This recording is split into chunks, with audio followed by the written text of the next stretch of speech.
Hello, and welcome to the 27th Degree with Chris and Nancy. Our guest today is Shelley, Honeycutt, discussing college planning.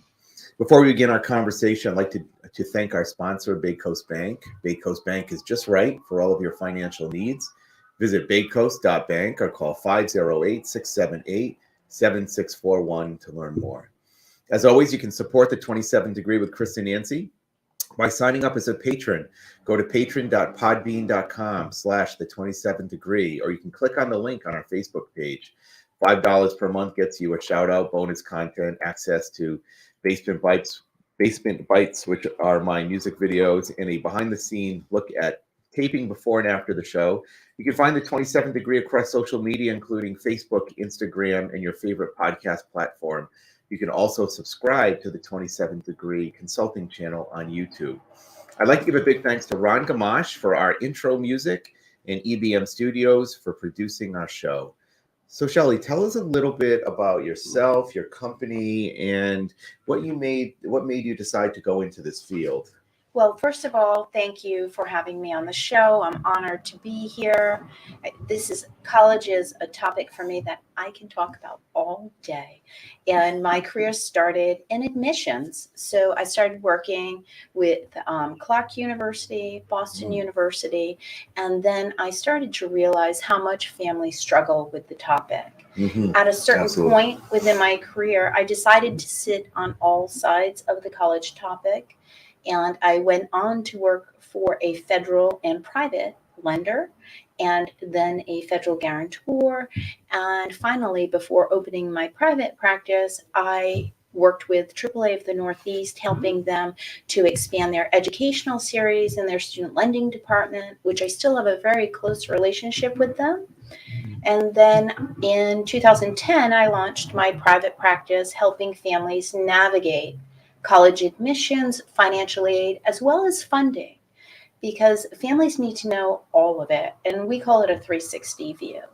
Eventually, in 2015, me and my partner, Kathleen Dion, co-created Pivotal College Years, which is an online software that helps families at a very affordable price, $12 a month, navigate the college process just as if they would be in our private practice. We share all the tips, tricks, curated college lists on that website, and they have step-by-step videos, downloadables, and if you're a AAA member, you get to partake in it for free. Oh, wow. Yeah, that's amazing. Great. You had mentioned that before the show, and I thought that was really exciting to know that that's available, because I think when people think about a college advisor, they're worried about the cost, of course. They're looking at a big expense with college, and wow, do I really want to add more? Of course, it saves money in the long run in many instances, but it's hard to sometimes psychologically deal with that money you're putting up. But it's nice that there's that option. Yeah, I think that cost is a big factor. And in our private practice, you would expect to pay about $6,500 nationally. That's the average going price of a college planner. And this is Pivotal College Years is a resource that is much more affordable. So you can access that by pivotalcollegeyears.com. Yes, and you can also go to AAA.com/financial aid. That'll get you there. And it's free. Same site. Yep. That's amazing. Yeah, that's great. Yeah. So let's start at the very, very, very beginning. Okay. Little Johnny was just born. And I want to set up a college account for him. So I hear a lot of like 529 and all that stuff. Is that I know that's one strategy to kind of go with. What are the pros and cons of doing something like that? So that's a funny question. So I'm not a financial planner. However, I encounter many families that have set up 529s, UTMGs, UTMAs. And of course, you should always consult your financial planner and tax consultant. However, the rules and regulations in how financial aid offices will evaluate those funds do change. And so a lot of times I will see things on the internet, on Facebook about tricks or, how to skirt the formulas. You can't skirt a formula if they change it on you, right? So you have to prepare as if that could happen. 529s will be considered a parental asset in the financial aid formula. Okay. So it's something that you report under the parental asset, which is less scrutinized in the formula than if you're reporting it under the student asset. So a lot of times that's one of the big mistakes on the FAFSA or the CSS profile for private colleges when you're reporting income and assets.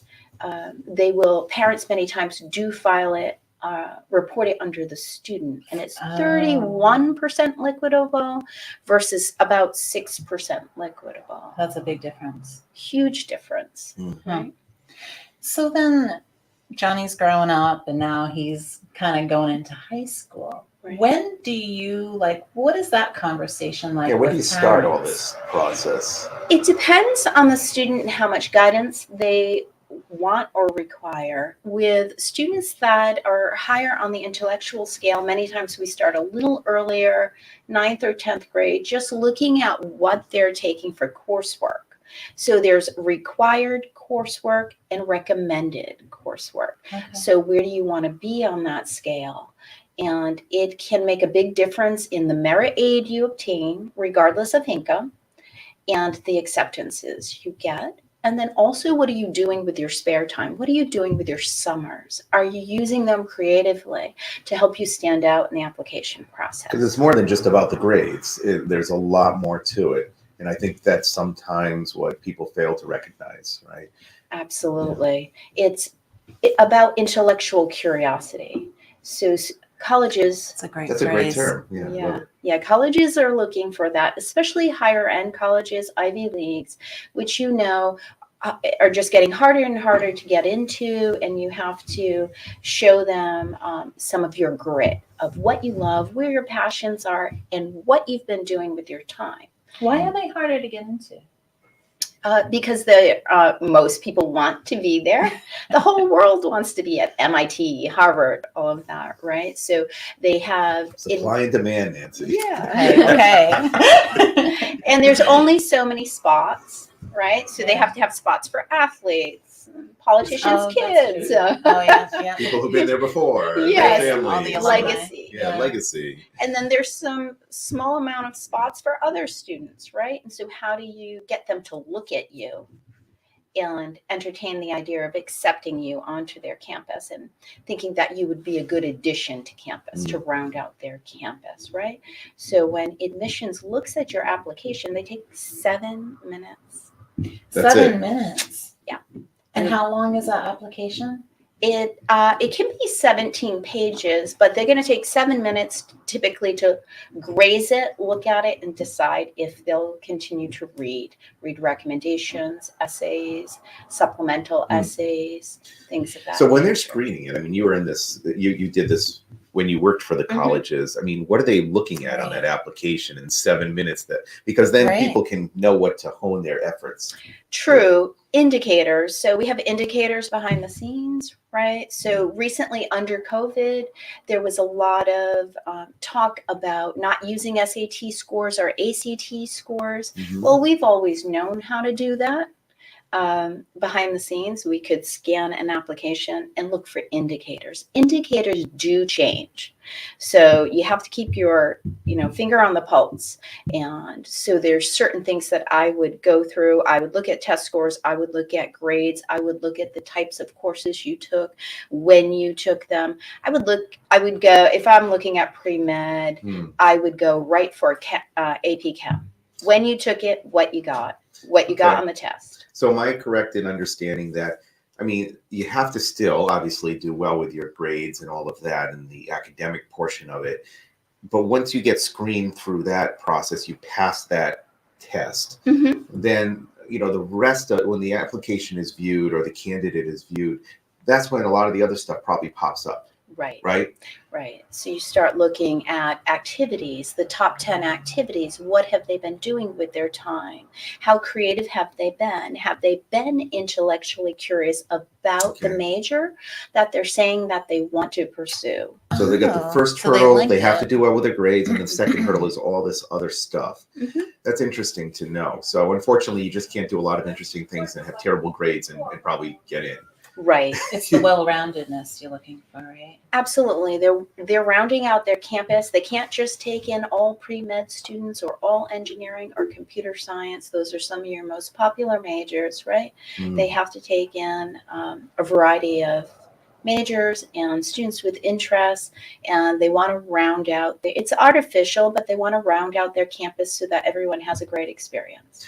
So when you're looking at, really schools that people really want to go to, Ivy Leagues and, schools such as that, they're drawing not just from the country, but internationally, which is also a whole other issue. It makes it much more competitive. Correct. How do we compare? How do Americans compare compared to, say, Europeans or Asians, whatnot, as far as our ability to stand out for these schools? Right. So that is a hot topic, especially if you would ask Harvard right now, because they're in the midst of a lawsuit with that, right? Right. But there'll only be a certain percentage of international students that they'll take in. So they're evaluated in a separate crowd. Right. Okay. Okay. Right. That So, makes sense. and then our students are evaluated against their peers. Typically, most schools will peer read. So they'll read their applications together from that particular high school. Also geographically, Oh. some schools are searching geographically. They want to pull from certain regions or make Right. sure that they pull from certain regions. And you know that when you're recommending a set of schools to a student, well, this is going to be hard to get into because your grades or your interests, or you may not be a nice match, or maybe they're just not looking for someone in your geographic region. Correct. So it's funny when students come in, a lot of students that are adventurous like to look towards the West Coast. And it's funny, I have to tell them we must broadcast that you're willing to come to the West Coast, because most New England students are not. It's hard to pull them out of New England. So we have to use some tactics to broadcast that to these California schools. Mm. They need to believe that you'll come out, because they don't want to accept you and you reject them. Right. Either. Understood. So when my kids went to school, and I was fortunate enough that I had 3 kids all go in college at once.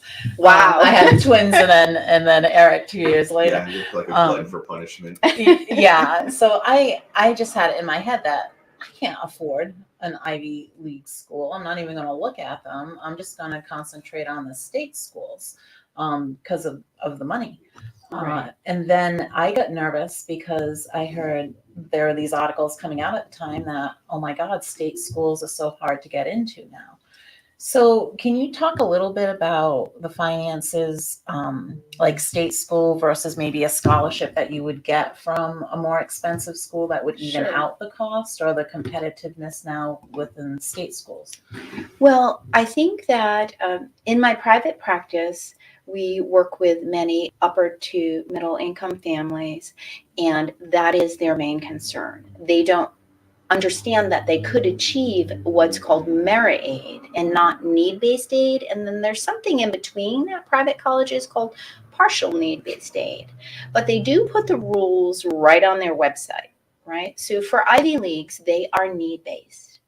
And many people don't really understand that. But you can go to Brown University's financial aid website and you can look at your adjusted gross income ranges and what you would achieve in need-based aid, and you'd be surprised versus what you would achieve need-based aid at a state school. So like, for instance, UMass Amherst, you will, if you make over $40,000 a year, you're not going to get need-based aid there because it's rated on the federal regulations, right? And then private colleges that do give merit aid, then many of these families can achieve that. And it comes with the application process. So if you apply early early action, or if they do not have early action, you're still applying early. You can put yourself in the front of the line at a college that gives merit aid, like Boston University, and you can achieve that regardless of income. So for middle to higher income families, it's always good to cast a wider net with your college list. And yes, you should have some state colleges on your list to lean back on, but then put in their private colleges that give merit aid, right? Where do you start? Because already my head's starting to spin. I'm like, if I had to navigate the whole college scene again and I had to go look at every website and like kind of look at every college, I'd be like, oh my God, okay, I'll do like maybe 5 a day for the rest of my life. Like that's kind of what I'm feeling like. So where do you start with a family that comes in and says, help?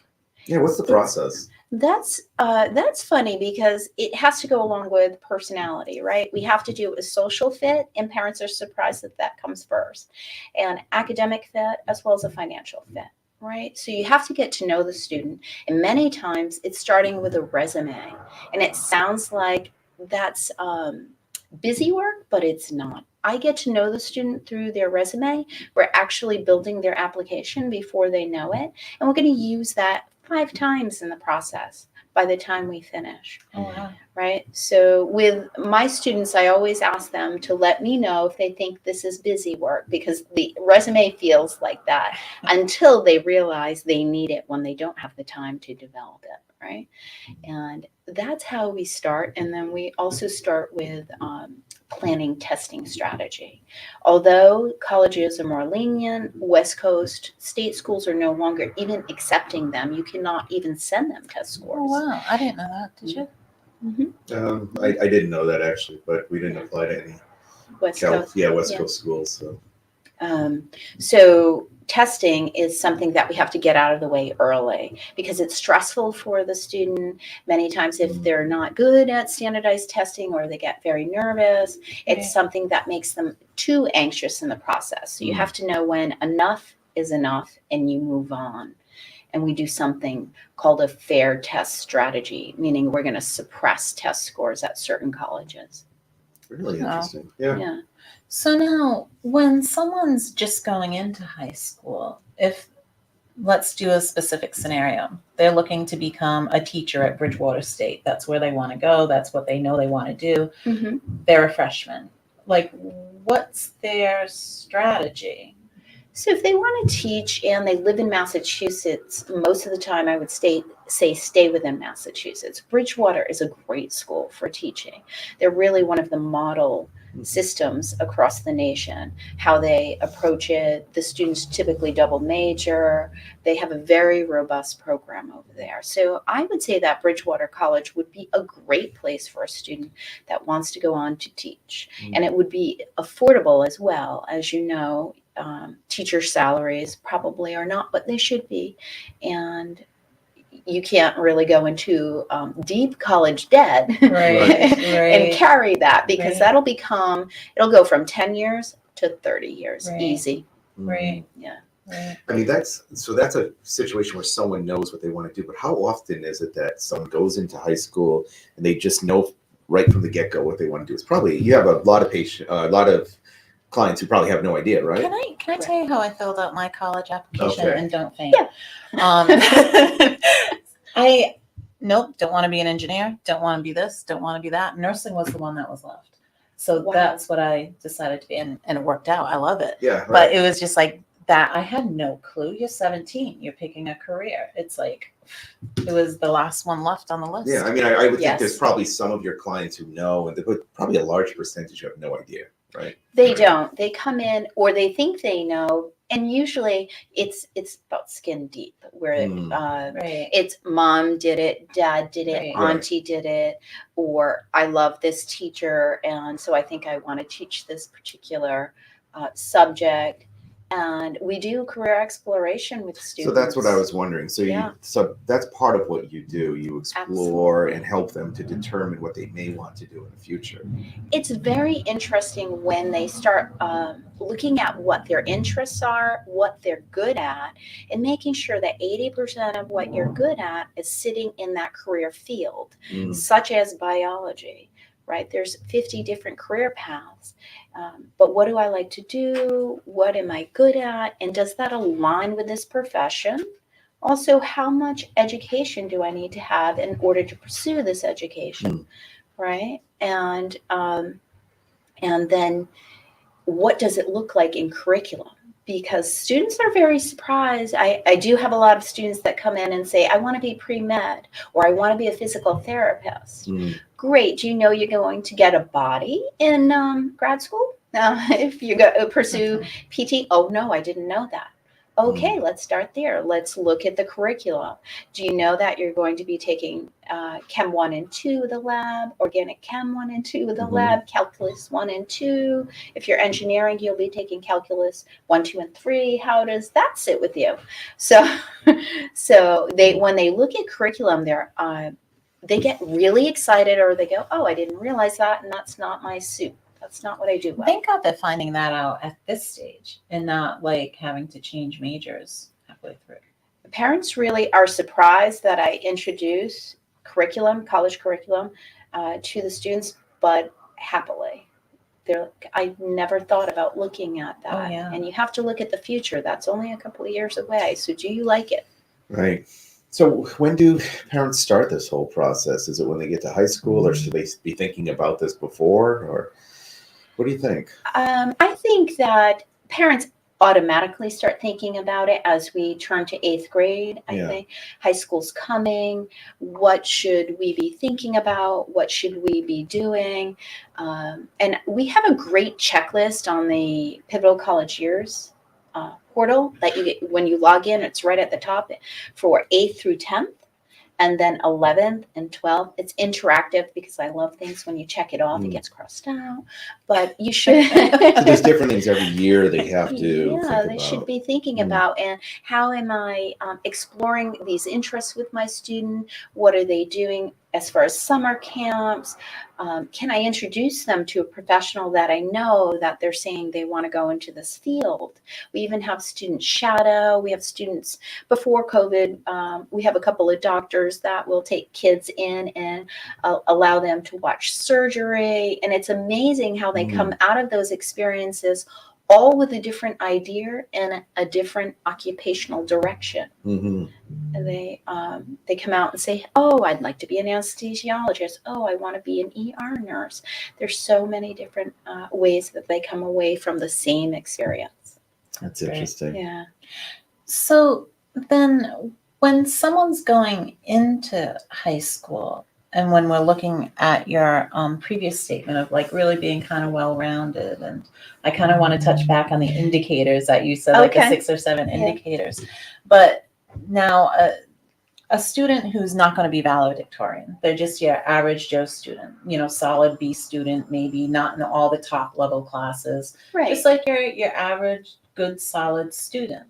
Can we talk about what their chances are for acceptance and like what kind of strategies that they should use? So just because they're not taking all the APs doesn't mean they can't stand out in the process and find a really good home. And I call college a home because 9 months out of the year, you're there. So you got to love it, right?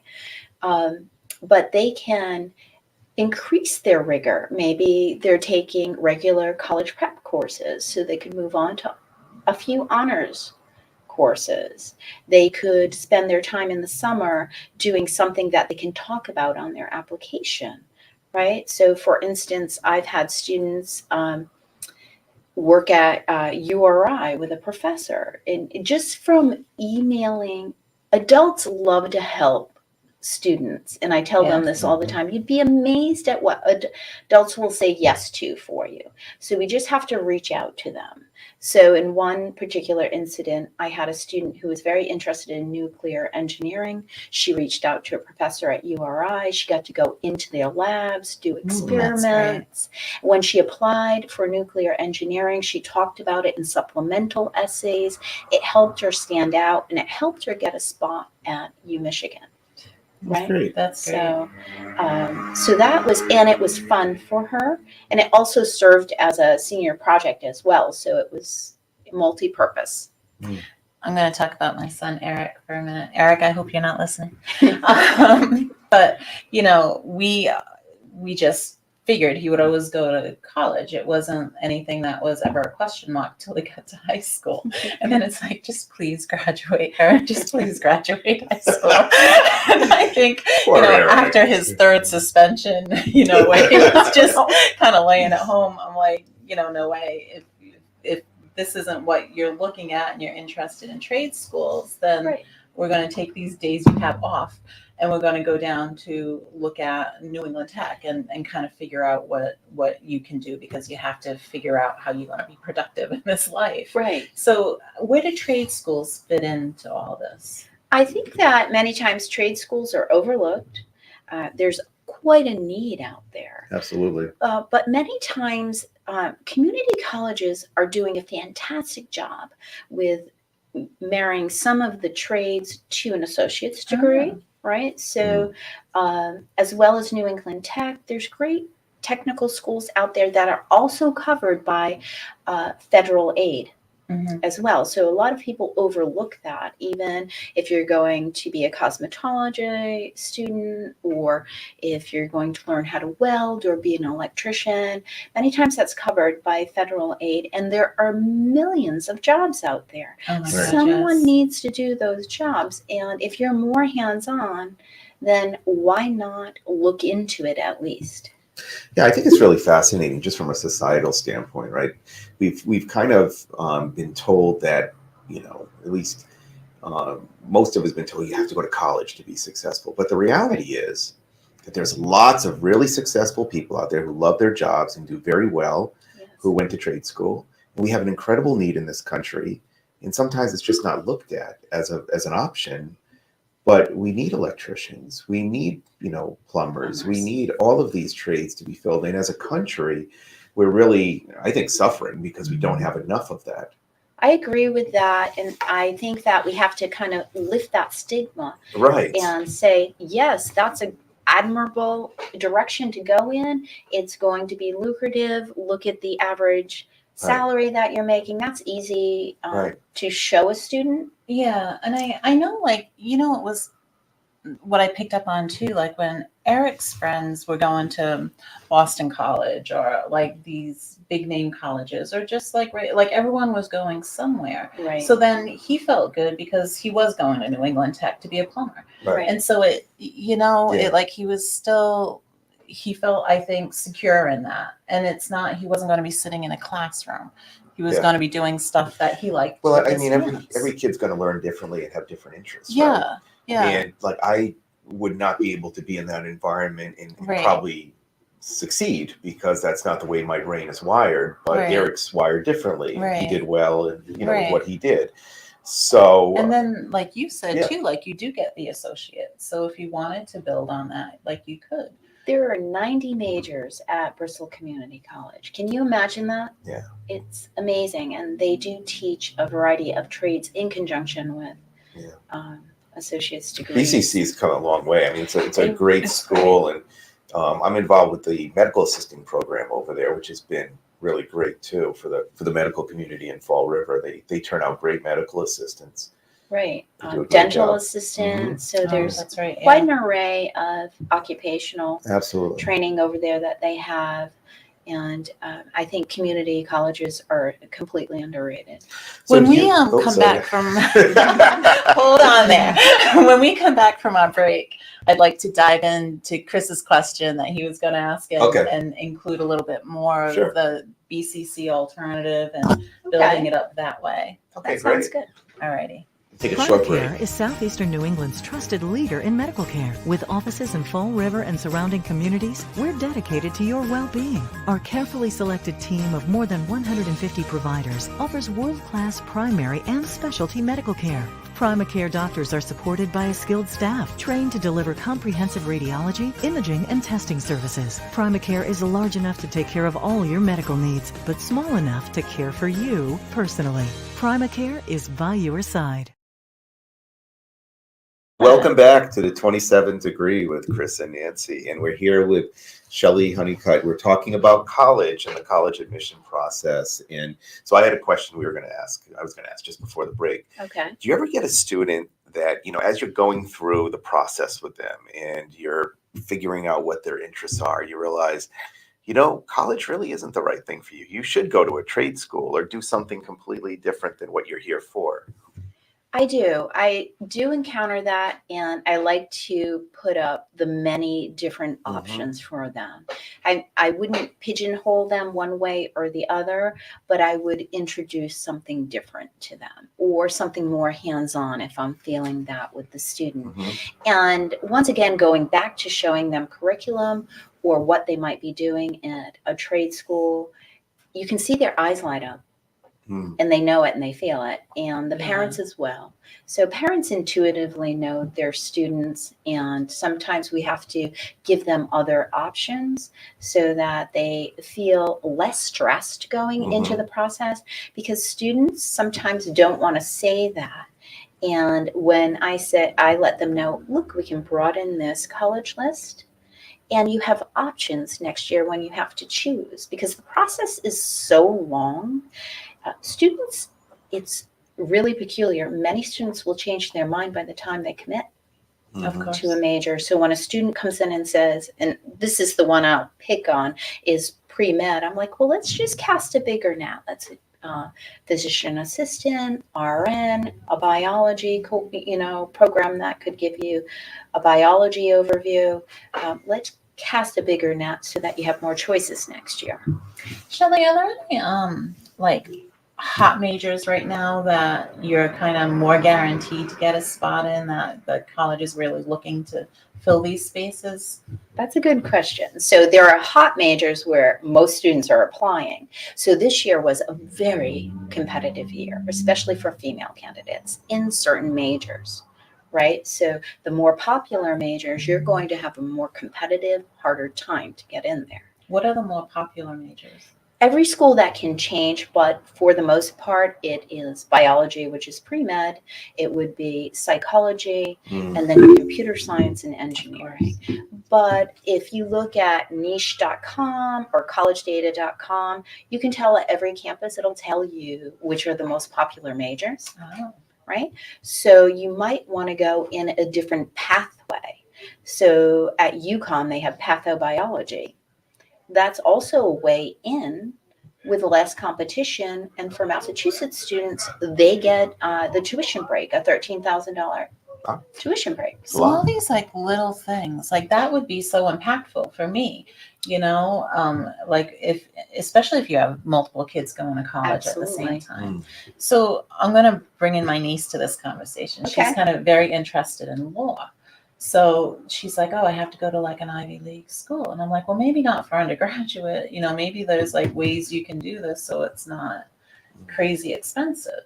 Absolutely. There's a couple of ways to approach law. Law can be a fun avenue, and you don't just have to do political science or history major. You can really nowadays do any type of major, public policy, anything of that nature.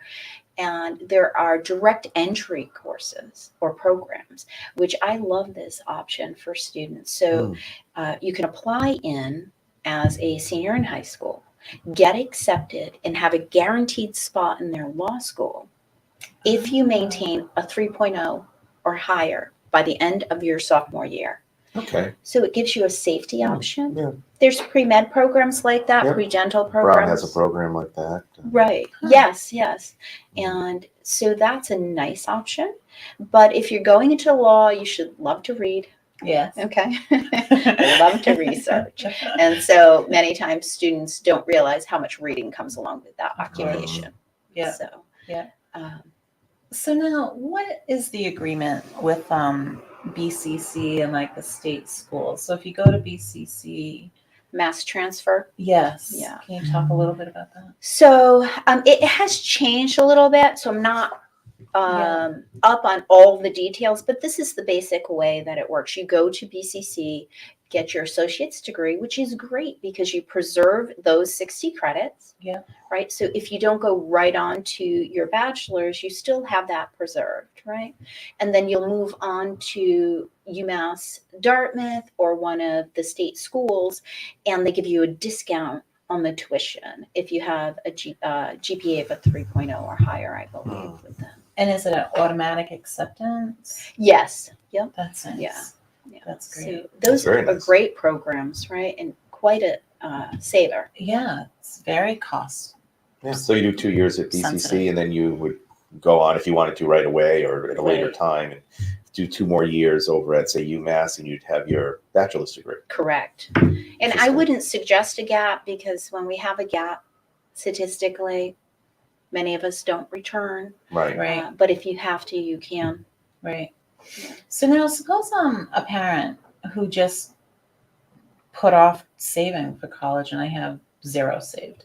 Like, can you kind of talk about what the average expense is right now? What options are for me if I was just not able to save? I've been scraping just to meet groceries every week. Right. And that's a great question. And I think when we're touring, and this is the time of the year where juniors are touring, right?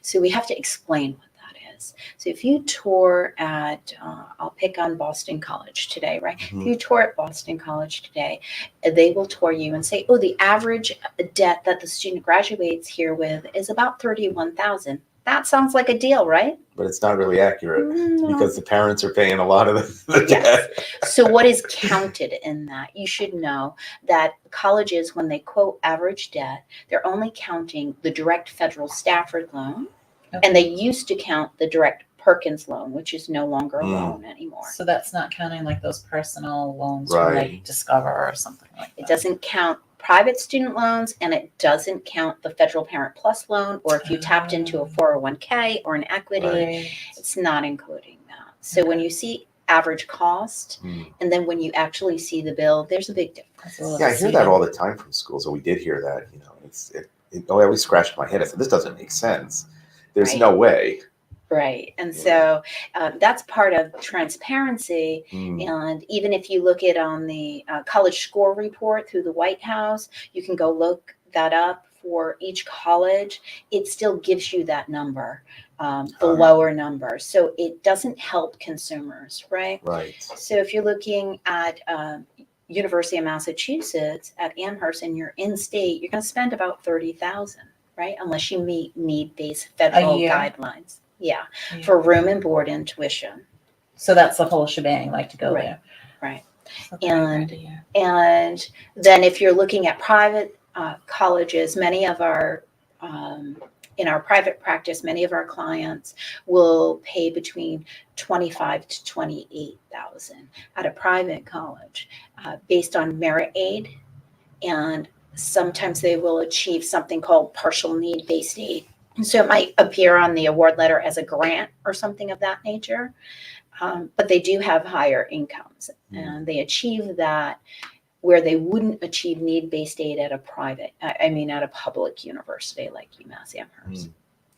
So, again, if I'm worried because I have 3 kids at home and they're all going to be starting college, 30 grand. So maybe they don't live at school. Does that half my bill? It does. It significantly drops it, especially if your student's living in Boston. But I would tell you it also changes the experience. Right. So your freshman year, if you can manage it, I would say if you have to choose, I would try to make sure the students on campus freshman year, so they make those connections. They get grounded in the campus, and then maybe they can commute or live off campus, which is significantly cheaper typically for Boston schools especially, or any city school. Yeah, you could save that way. And there are many resources to help a parent pay for it, including the Federal Parent Plus loan. But remember, they are Federal Parent Plus loans are awarded or approved based on credit, not on your ability to repay it. So you can quickly get yourself into debt that you cannot afford. Right? That's not the criteria. The criteria is it's a low level credit bar for the Federal Parent Plus loan. Okay. And then you can borrow up to cost of attendance. Mm. That can quickly get out of control, right? Okay. Yeah. But you don't really know if the student is going to end up getting some need-based assistance or merit-based. So I guess I'm thinking that when students are looking at schools, they shouldn't exclude schools that are more expensive right off the bat. Am I correct in You're correct. saying that? What's the definition of merit-based? So it's based on some criteria, and the school may set that, Okay. right? It could be GPA, SAT score, certain major, something of that nature. Okay. And we do appeal merit-based. So that's something is standard within my practice. So once they start getting acceptances, the students, they're getting accepted and they get notification of their scholarship, we start having them reach out to admissions and say, thank you so much, but I was looking to achieve some additional merit aid. Here are some of my achievements. I would have like never that. thought of that. Would you So- have ever thought of that? We Maybe. did a little bit just because we've been I through the wouldn't. process recently, and we worked with Shelley. Right. But here's a question for you just about all of that. If someone is applying, I know there's early action and early decision, and there's Right. a difference between the two. But if they, let's say, apply early decision, Right. which they're locked in, right, to the school, correct? Mm-hmm. Does that give them less opportunity to get financial aid from that school because they kind of know they have them? Yes. Okay. Yeah. So it is binding. Early decision is binding. Early action is not. Right. So early decision, the only way to back out of that is I cannot afford it. Okay. And a family cannot afford it. So they have 2 weeks to accept. Mm. Usually you can expand that a little if you're kind of going back and forth with cost. But right, they already have your CSS profile and your FAFSA data. They already have your income and assets. And so they create a financial aid award letter and you accept within those 2 weeks, right? So we said the cost of a state school is around $30,000 for the Tuition, living, right, for everything. room and board. What is it for an Ivy League school? And I know there's variance there, but like what's average? 75.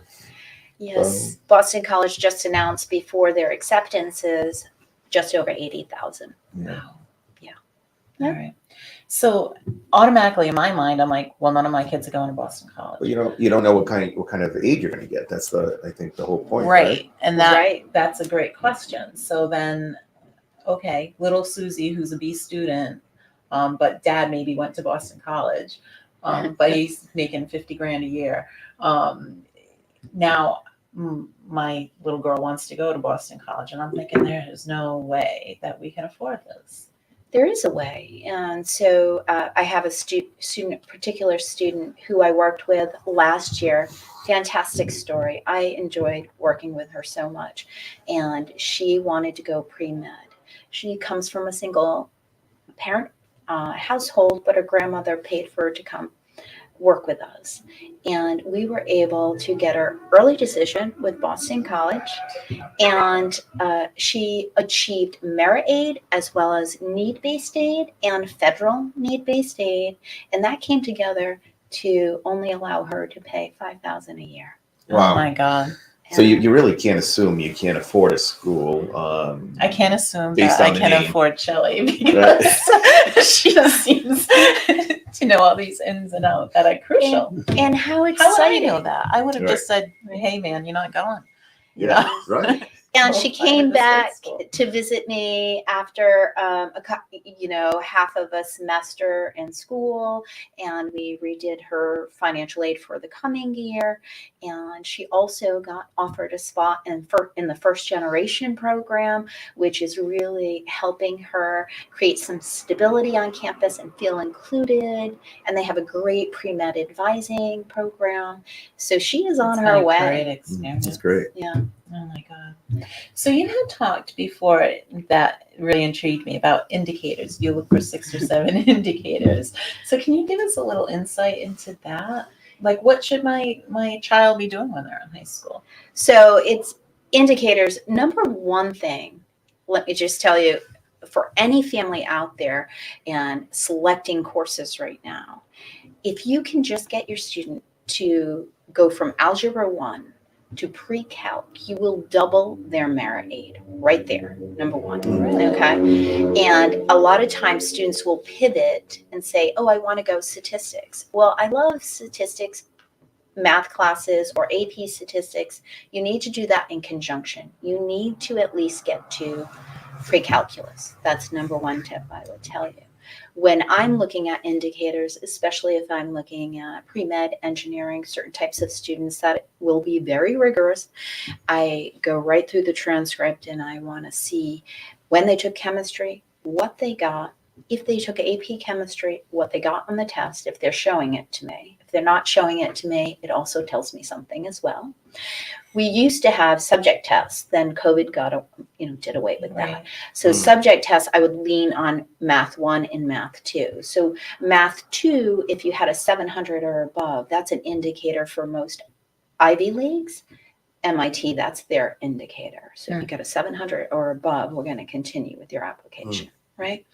And then I will look at SAT scores, ACT scores. So once again, I'm going to go for math. And if it's a 700 or above, you're staying in the pile, right? So what are SAT scores to aim for?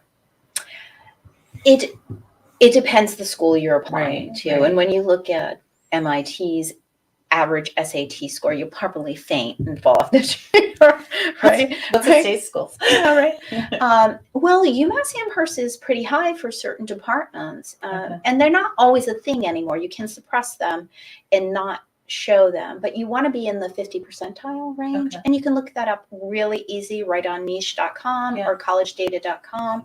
And that's how we decide. It's just a scientific formula. Okay, if you're not in that range, we suppress the scores at that school, and you can do that.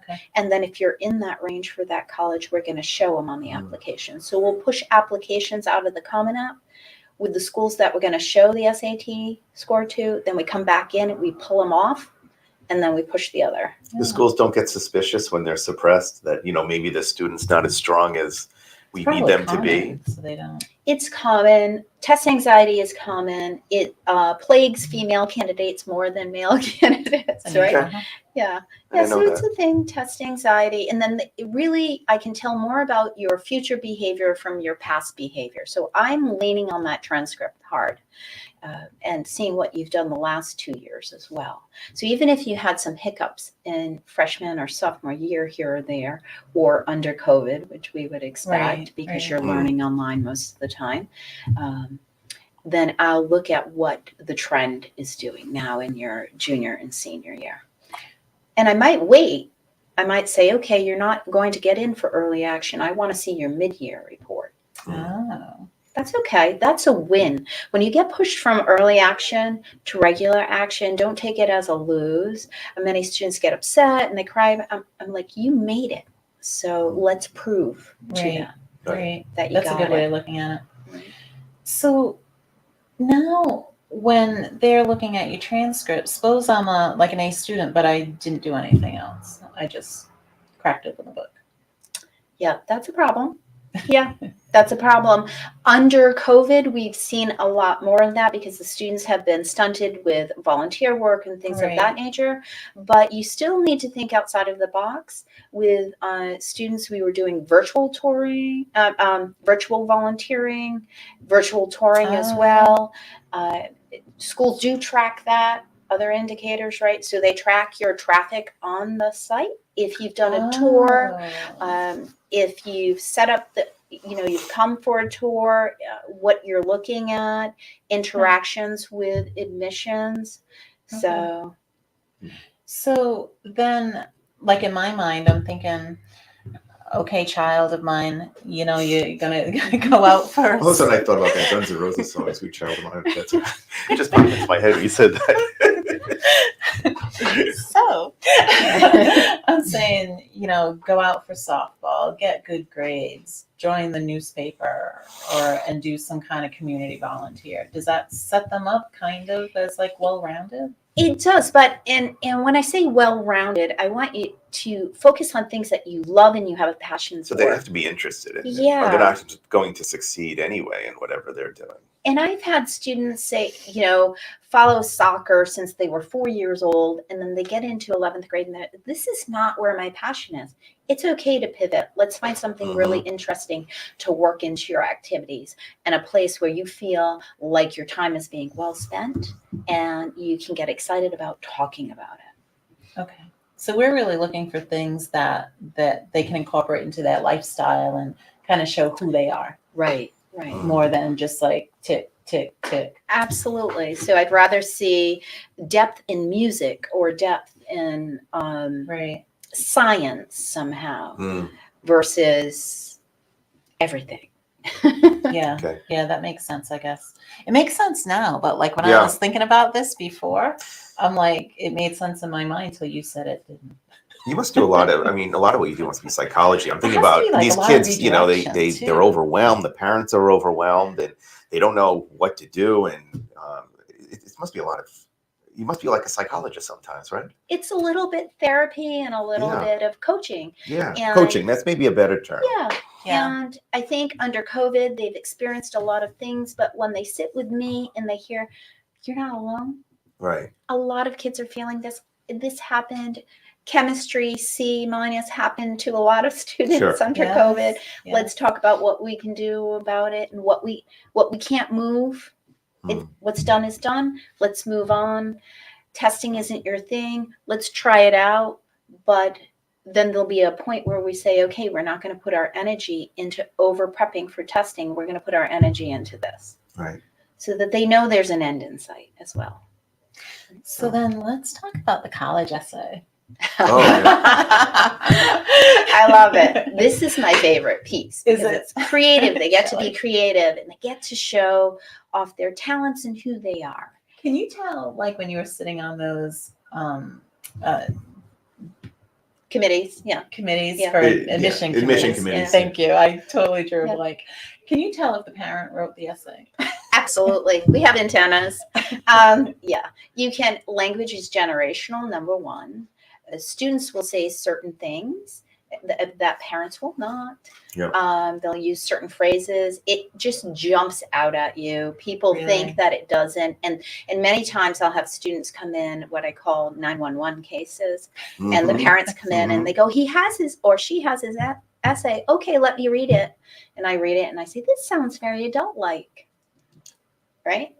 So there are mistakes in essays that get you into Harvard, Stanford, Villanova. Okay? There are mistakes in them. Okay?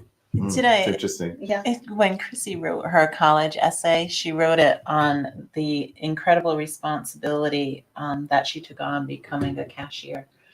And I would have never said that in, but about that. But it was hers, and it was well written as a kid, and she got early acceptance into Bridgewater.